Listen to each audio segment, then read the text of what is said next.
it is official. The government confirms this is the hottest 6 months in U.S. history.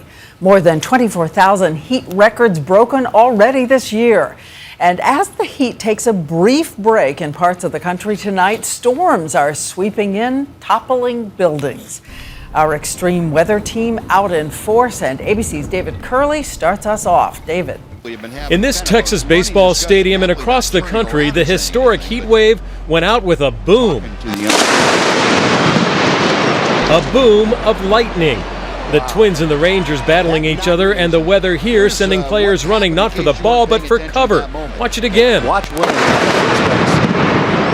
An explosion of storms, one of the strongest in Fredericksburg, Virginia. You're talking hurricane force winds out there right now. In a building that looked like this, 14 competitive cheerleaders were practicing. That building is now a pile of rubble. You ever been through anything like that? No, never. It was the scariest thing I've ever seen in my whole entire life, ever. Just think, where we were doing handstands on Friday, that's gone. What we didn't know was the Cheer Fusion team, which has spent hours in this gym, was stunned and panicked as the winds literally ripped apart the building. It was really scary, really loud. Kids were screaming everywhere. Kids didn't know where their parents were. Parents didn't know where the kids were. They all ran to the back room, huddling together, trapped inside in the dark, with one of the dads, Heath Mullins, trying to get all the kids in. He didn't make it into the room and was thrown to the ground, pummeled by falling blocks and steel beams. He was a hero to all of us. Last night's storms, a dramatic end to our 11-day historic heat wave, in which more than 2,500 records were shattered in just the past week. Asphalt, heated over 100 degrees for several days, melted on the Reagan National Tarmac. A U.S. Airjet just 30 minutes at the gate sinks into tire ruts. The heat blamed for this manhole exploding in New York City Saturday. Back in Fredericksburg, even though this building collapsed with its roof flying nearly a football field away, slamming into John Bettis' house, remarkably, no one here died. Sounds like a wild ride. It was. The house lifting up, moving 2 feet? Moving 2 feet, came 2 feet. That is John Bettis' house back there in the background rather. Here at the gym, this is some of the debris from that cinder block that fell on Heath Mullins, the man being called a hero. He undergoes surgery tonight. The good news, Diane, he is said to be in fair condition. Oh, and those cheerleaders were so young, David. But tell me, have they confirmed what brought down the building they were in?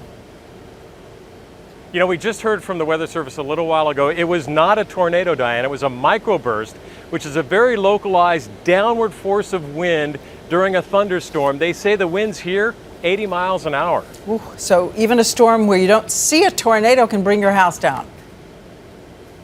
Absolutely. Very localized, very strong winds. All right. Thank you, David. I want to bring in ABC's weather editor, Sam Champion, right now. These record-breaking heat, Sam? Diane, you said the number at the top of the show that should get everyone's attention. 24,000, more than 24,000, almost 25,000 record high temperatures since we started the year. I've never seen anything like it. And if we stay on this pace, then we will be the warmest year. We're already, as you said, the warmest 6 months. Let me just remind folks, in the peak of this heat wave, as that area of high pressure just would not break. Look at the numbers that were the warmest ever recorded in these areas, from Kansas City to St. Louis to also to Chicago. And those numbers in that area, if you even know Hill City, Kansas, just a little bit outside of Kansas City, the 113, 115 degree range there, as warm as Mecca, Saudi Arabia, rivaling those temperatures. And now half the country today is saying it's much better.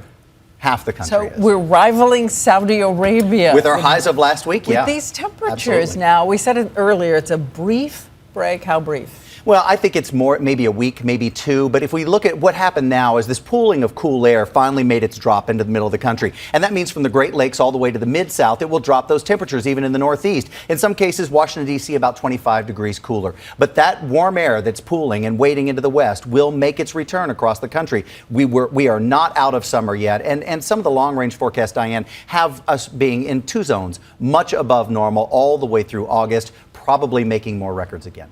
And you said it took 5 years usually to break those many records. Yeah.